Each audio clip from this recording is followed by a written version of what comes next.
Greetings, welcome to today's vlog. Now, before we get any further, I just want to update you on something very important, because when I first started doing these vlogs around Easter time, I was criticised, I guess, two or three times by Mrs. Clark because my collar was a bit messy. That's why I don't wear collars now.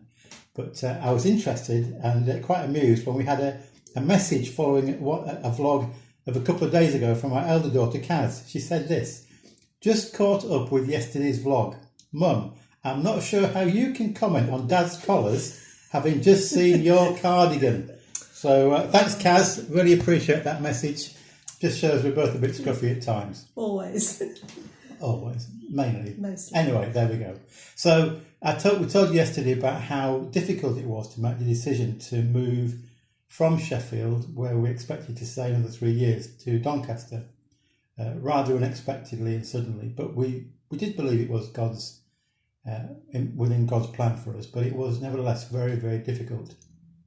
One of the things is that when you move somewhere new, it's almost a kind of bereavement, really, because we felt not only were we losing or saying goodbye to our many friends in Sheffield, but the vision that we had for the next 3 years and the excitement at what God might be going to do with us in Sheffield and with our churches, all that has now had to be put behind us, because now God's calling us to Doncaster. So there is that kind of feeling of bereavement. There's the leaving behind of friends, and then the getting to know new people and making new friendships, which all takes time. And I think it was particularly difficult for Sue, so perhaps you could say a little bit about that.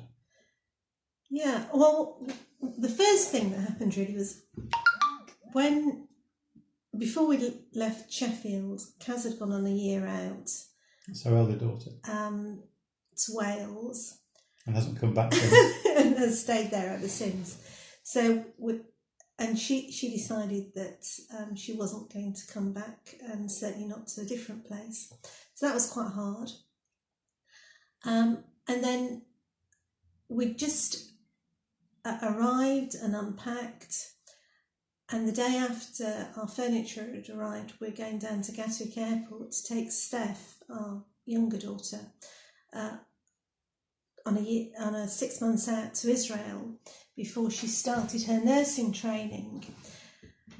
And so our house changed from being a female-dominated house, I guess, to me living with these two guys who used to grunt at each other, and it was just very different, and took a bit of time for me to get my head around. I also, in Sheffield, I'd had lots of friends. We'd had a great house group that I went to besides the things that happened in the manse, and we were sort of in Sheffield. We were even 20 years ago. We were one of the older people in many ways, and I went to this great house group with lots of youngsters who had invited me and graciously accepted me and encouraged me, and I just missed being part of all that, because it had been just such a great blessing, and there were lovely people in Doncaster, but it just wasn't quite the same. And from having been able to walk down to work at Sheffield Hallam, now you had to you got a lift initially, but then buses or trains, it made it much more complicated to get to work, didn't it? So a whole range of different elements made it quite difficult, the transition to get into new people. Now, one of the attractions of going to Doncaster was that it was a one church appointment, just one church I had to look after, which I guess is fairly unusual in the Methodist Church. Big town centre church, right in the centre of Doncaster, all the time, people going by, shopping. So it was one of those, they had a redevelopment in about 79, and it used to be one of those big churches with balcony. They split the church in half, so the worship areas upstairs, the hall downstairs. And it's a very traditional church. Music played a big part in the life of the church. So it took a lot of getting used to. But one of the positive things soon after our arrival was we had a Share Jesus mission with Rob Frost, and some of his team came, and that was a really exciting time.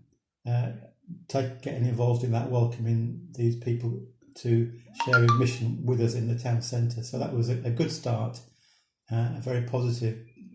So there we were in Doncaster.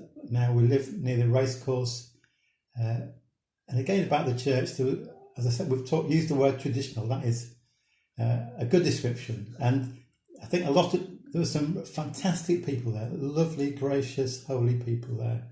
We got to know and love them. So the church some in the church really wanted things to stay as they always have done. Priory had been a really big and important church within Methodism for a long time. So some people really wanted it just to stay the same and keep the same values and traditions, etc. Others were really wanting to move forward, see the new things happening, see God moving in new ways, welcoming new people in. And there were others kind of in the middle who were just waiting to see what would happen. So that's really setting the scene. We're now in Doncaster, and next time we'll talk a little bit about what happened and both the joys of being there and also the struggles, which weren't inconsiderable. So thanks so much for listening again. God bless you. Leave any comments, ask us any questions you want. But thanks so much for listening.